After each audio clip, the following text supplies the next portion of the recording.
جی شاید بھائی. جی جی میں سٹارٹ کروں جی. جی جی بالکل. اچھا. أعوذ بالله أعوذ بالله من الشيطان الرجيم. بسم الله الرحمن الرحيم. يغشيكم النعاس أمانة منه وينزل عليكم من السماء ماء ليطهركم به ويذهب عنكم رجز الشيطان ليربط على قلوبكم ويثبت به الأقدام. إذ يوحي ربك إلى الملائكة أني معكم فثبتوا الذين آمنوا. سألقي في قلوب الذين كفروا الرعب فاضربوا فوق الأعناق واضربوا منهم كل بنان. ذلك بأنهم شاقوا الله ورسوله ومن يشاقق الله ورسوله فإن الله شديد العقاب. 13 تک پڑھنا تھا نا.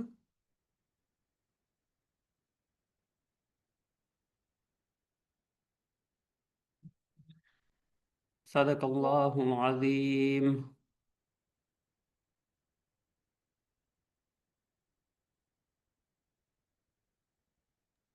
نہیں شاید بھائی 19 تک پڑھنا تھا، 19 تک. میں کنٹینیو کرتا. ذالکم فذوقوه وأن للكافرين عذاب النار. يا أيها الذين آمنوا إذا لقيتم الذين كفروا زحفا فلا تولوهم الأدبار. ومن يولهم يومئذ دبره إلا متحرفا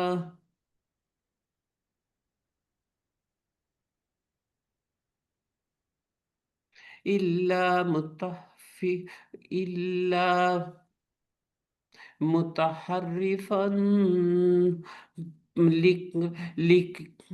لقتال أو متحيزا إلى فئة فقد باء بغضب من الله مأواه جهنم وبئس المصير.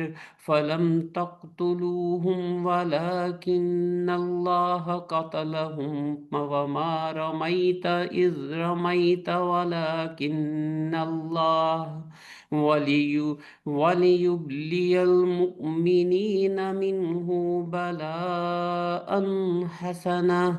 إن الله سميع عليم. ذلك وأن الله مؤهن كيد الكافرين. إن تستفتحوا فقد جاءكم الفتح وإن تنتهوا فهو خير لكم وإن تعودوا نعد ولن تغني عنكم فئتكم شيئا ولو كثرت وأن الله مع المؤمنين. صدق اللہ العظیم. میں ترجمہ پڑھ دیتا اس کا. جی جزاک اللہ شاید بھائی. ترجمہ بھی اگر آپ پڑھ دیں. بالکل. جی میں پڑھتا ہوں.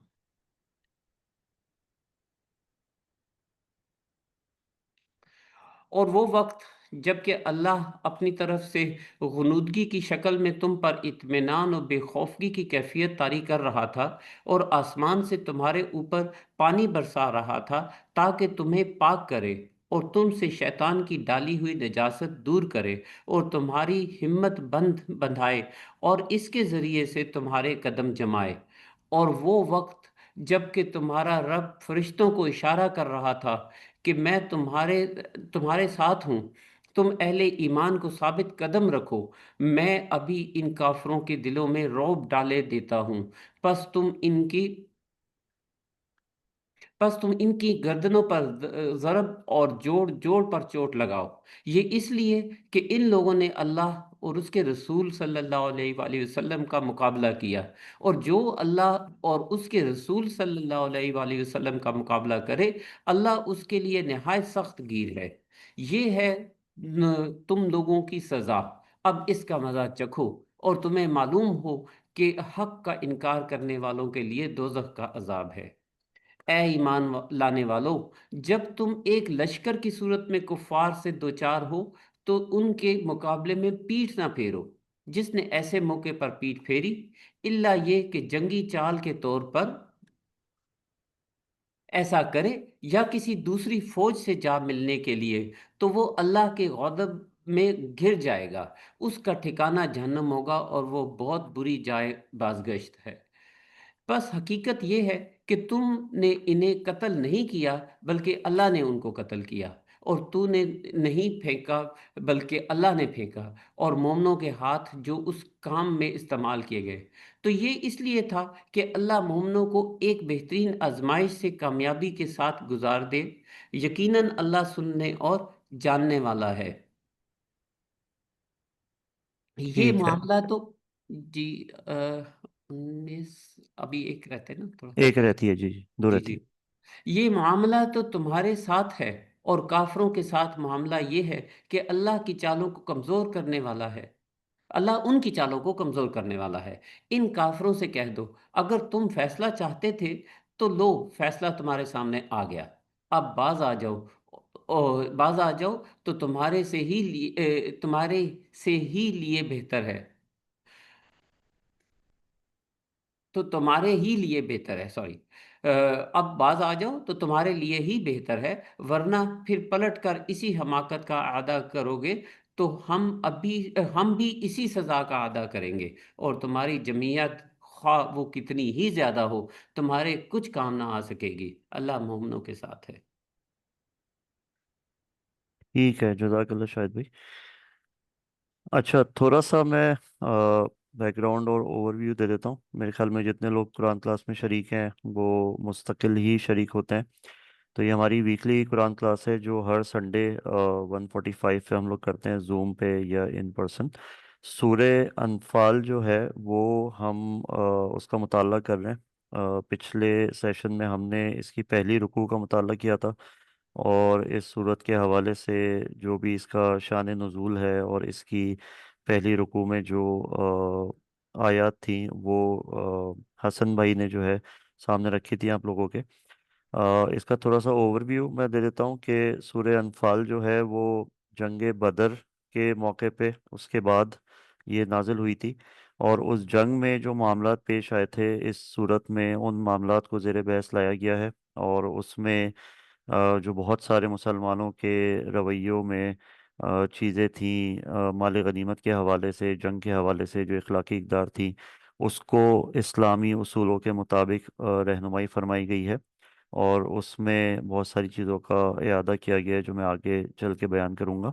یہ سورہ نمبر 8 ہے، اس میں ٹوٹل 75 اس میں آیات ہیں، اور اس کا جو نزول ہے وہ مدینہ میں ہوا تھا، سورہ انفال کا۔ اچھا، جو سورہ انفال کے شان نزول میں ظاہر ہے حسن بھائی نے بھی ذکر کیا ہوگا، آپ لوگوں نے خود بھی پڑھا ہوگا کہ اس کا جو نام ہے وہ لفظ نفل سے نکلا ہے۔ نفل کا مطلب یہ ہے، ظاہر ہے آپ سب لوگوں کو پتہ ہے، کہ جو بھی ایکسٹرا ایفرٹ ہم لوگ کرتے ہیں جو کسی کے حق سے بڑھ کر ہوتی ہے، اور جس میں آپ جو بھی کہہ لیں کہ کنٹریبیوشن اپنی مرضی سے کرتے ہیں، یہ وہاں سے اخذ کیا گیا ہے۔ اور